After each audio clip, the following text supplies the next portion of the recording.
Nicaragua is gearing up for its general elections this Sunday, in a climate that voters described as peaceful.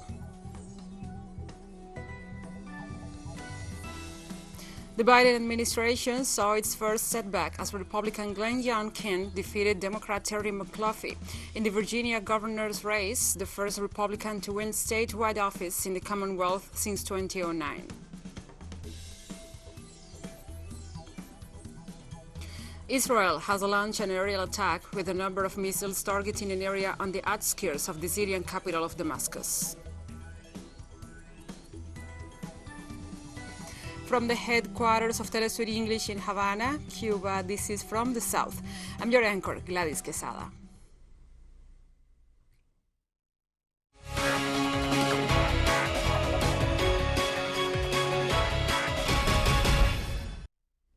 Now we begin with the news. On November 7th, the people of Nicaragua will go to the polls for the general elections.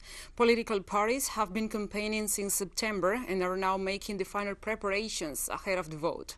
Our correspondent, Maria Jose Diaz, brings us more details on the atmosphere in the Nicaraguan capital with just a few days to go before the elections. This is how the streets of Managua look like. There's no stopping. Jessica works as a cook in this food stand. She says the political environment reflects tranquility, only less than a week away from the November 7th elections. It's better this way because sometimes these things go on in the neighborhoods. People fight over which party should win and like that. It's best all of this is played down quietly. The governing party, Frente Sandinista, continues to carry out social programs that have been acknowledged by several international organisms to favor development in the most vulnerable sectors of the country. Frente Sandinista is going to show its organizational ability in the upcoming elections. Plus, the majority vote that the population will give the ruling party is based on the fact that this has been a government who has responded to the needs of the Nicaraguan citizens. Despite the participation of the opposing political parties in these polls, the media campaign that the government's rivals conduct in several platforms and the November 7th boycott, analyst Rodolfo Pastrán confirms that the opposition's speech is the same they used in 2018 as a sabotage strategy against that year's electoral process. Breaking the country, damaging the economy, sinking it so the people feel badly and turns against the government.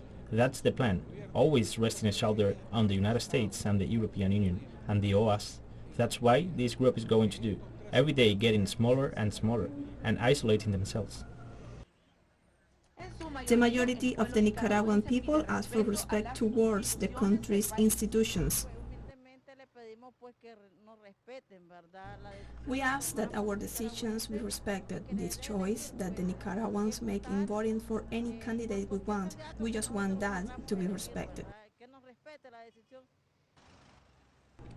On November 7, almost 4.5% of Nicaraguans will vote for the presidential formula, with 92 lawmakers and 20 representatives to the Central American Parliament.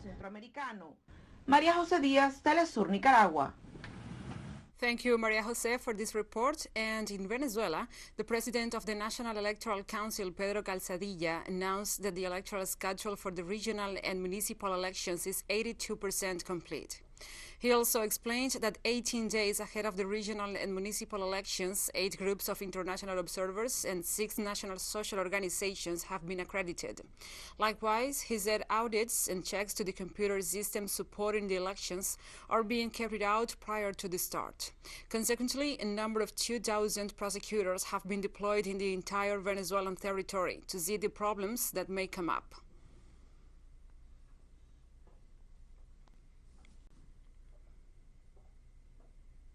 We move on to Chile, where the Prueba Dignidad coalition candidate Gabriel Boric exposed his government program, which includes several political reforms.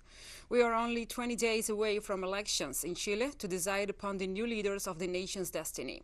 One of the strengths of his proposal is the emphasis on issues related to women that the parliament member has already proposed. He also aims at the centralization of the country and push for workers' rights. If he is elected, his plan of action represents an approximate 8.5% of the domestic product.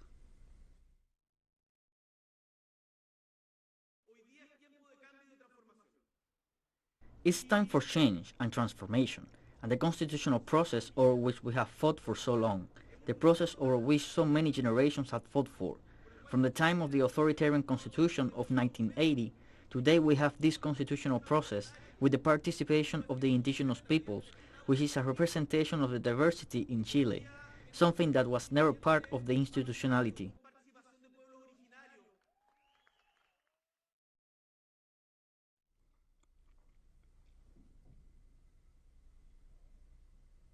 Peru's Interior Minister Luis Barranzuela resigned following reports that he held a Halloween party at his home in violation of COVID-19 restrictions.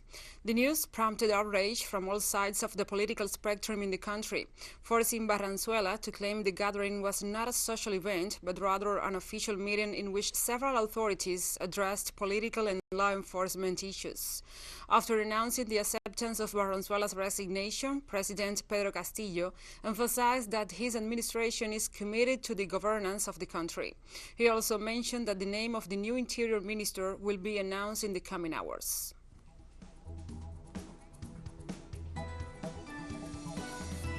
We'll take a short break now. Join us again after this.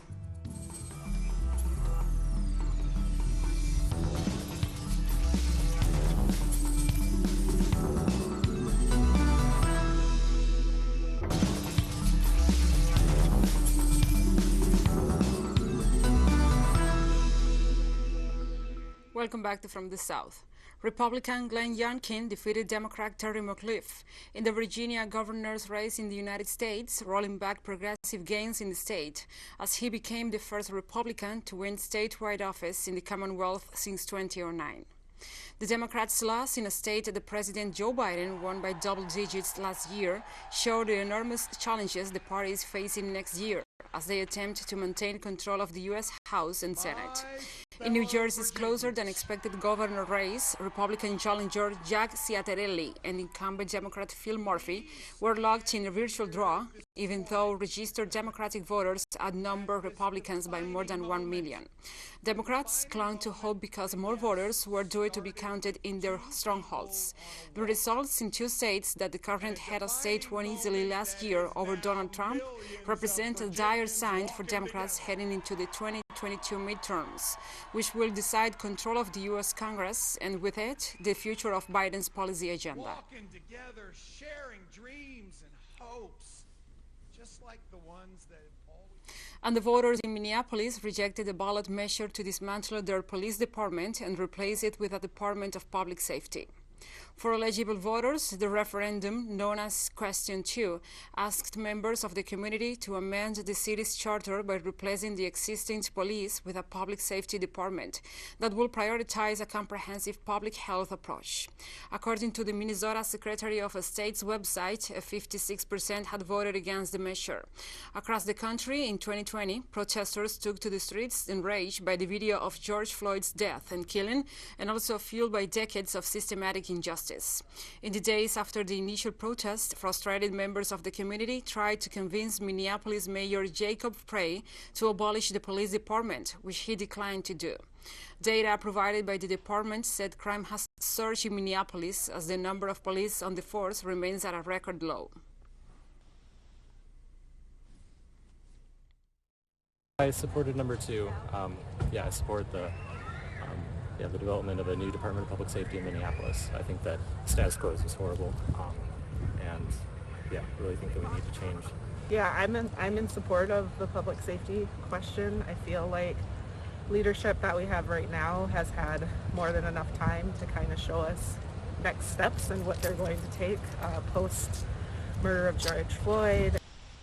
Now we move on to other topics. The Chinese government rejected the presence of a delegation of the European Parliament in the administrative region of Taiwan. On Wednesday, a delegation of European lawmakers arrived at the Chinese island of Taiwan to carry out a 3-day visit, the first since the creation of the European Parliament. The Chinese government pronounced itself against the matter, seeing it as a blatant violation of One China principle. The visit is allegedly centered on the Taiwanese experiences with mass media and in the fight against misinformation, as well as on the efforts of the administrative territory puts into developing its cyber resistance. The Taiwanese president, Tsai Ing-wen, was present in the encounter.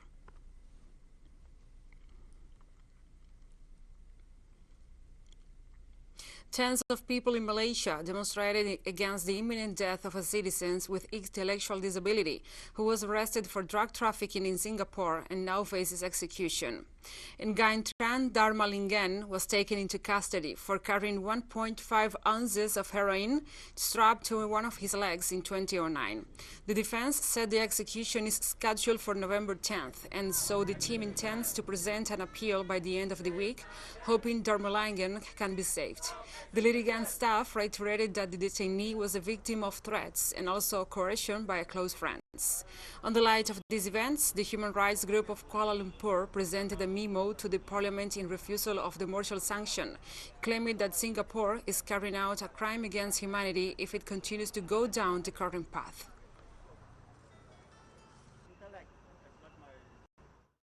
A man who is not fit to be executed at any standard of the international law at all.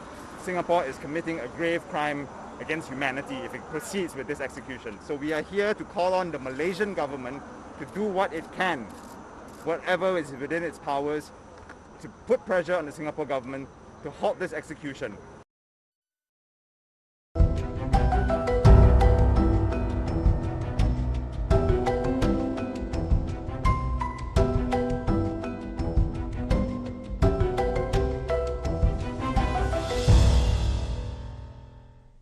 Now we address other topics. During the United Nations COP26 meeting, African leaders highlighted the importance of international solidarity in the adaptation to the most vulnerable countries to the effects of climate change. African authorities are pressuring the international community to help low-income countries that are most vulnerable to the effects of climate change. The head of the African Union, Congolese President Felix Tshisekedi, said other parts of the world must contribute half of the $25 billion the continent needs to run an adaptation program over the next 5 years. The African leader was one of the high officials who pointed out the difficult decision that the region faces with global warming, despite being the continent with the least polluting gas emissions.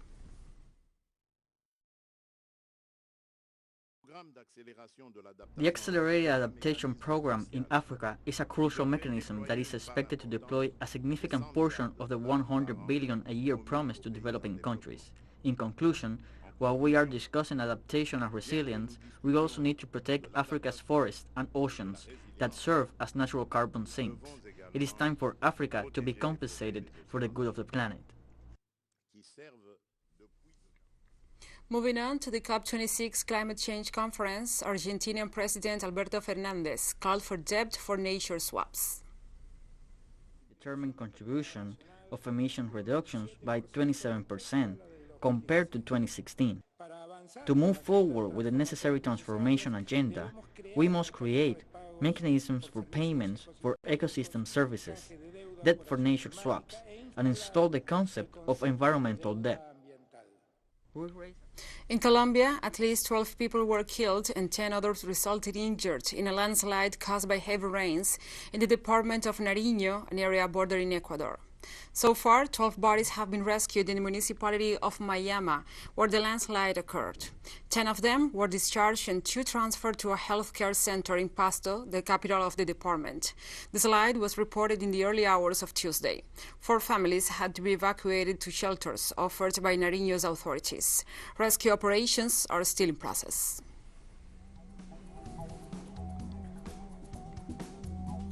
And we have more news coming up after a final short break, so stay with us.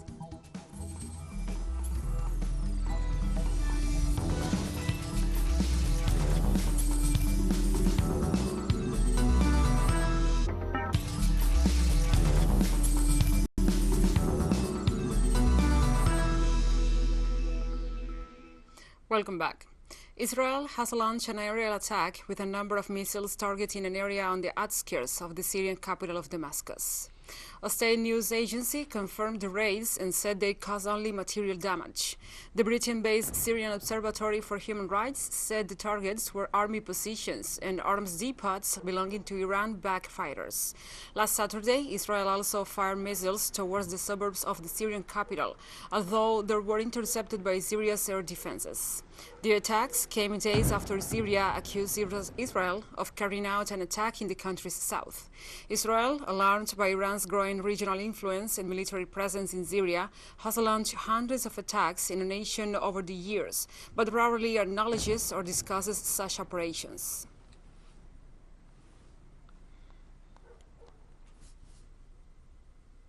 The United Nations Office for the Coordination of Humanitarian Affairs confirmed that Israel's demolition of Palestinian homes in the occupied West Bank and East Jerusalem increased 21% this year. The report stated that the number of structures demolished or seized and people displaced so far in 2021 represents an increase of 21 and 28% respectively, compared with equivalent figures in 2020. The international organization also said that all structures were targeted due to lack of building permits, which are nearly impossible for Palestinians to obtain in East Jerusalem. Israeli bulldozers, backed by police officers, are used to tear down the houses, without or with very short notice, preventing people from objecting in advance.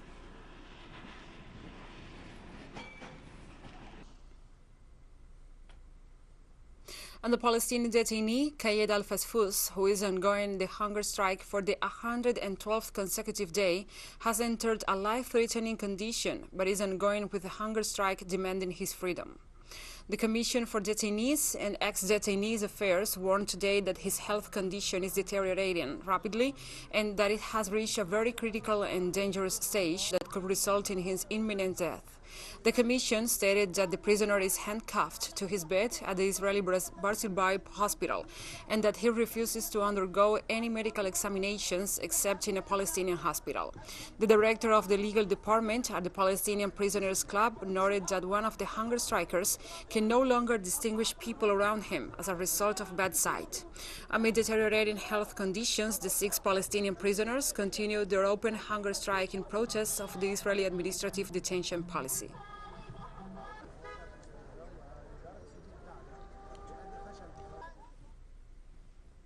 On Wednesday, a Taliban patrol was struck by a bomb in a stronghold of the Islamic State in eastern Afghanistan. Witnesses claim to have been present at the time when a roadside explosive killed 2 people and injured 3 in Jalalabad city, the province of Nangarhar. No claim of responsibility was issued at the moment, but the circumstances and the recent events point to an Islamic State aggression, a group that has increased its activity in Afghanistan since the Taliban takeover in August.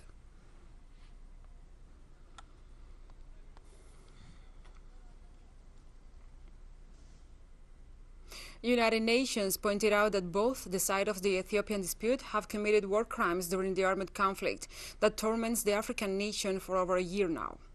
The United Nations Human Rights Office assured that both the government troops and the rebel forces have enacted crimes against humanity that vary in severity, the main victims being civilians who were not involved as the actors of the hostile activities, many of them women who suffered sexual abuse. The ensemble that put together the report was led by High Commissioner Michelle Bachelet and the Ethiopian Human Rights Commission. On Tuesday, the Ethiopian government declared a national state of emergency due to the advance of the rebel Tigray forces towards the capital of the country.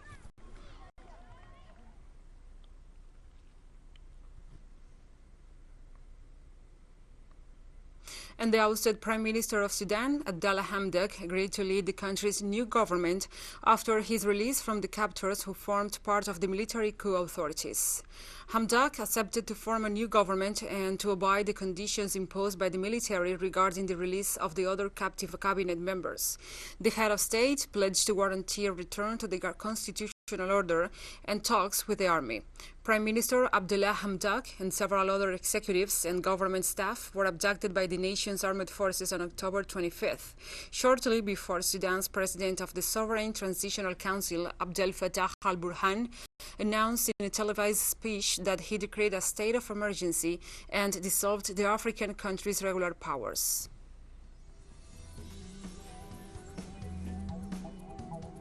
And we have come to the end of this news brief. But remember, you can find these and many other stories on our website at telesurenglish.net. And also, if you feel so inclined, please join us on social media for all the latest news. We are on Facebook, Twitter, Instagram, and Telegram. For Telesur English, I'm Gladys Quesada. Thank you for watching.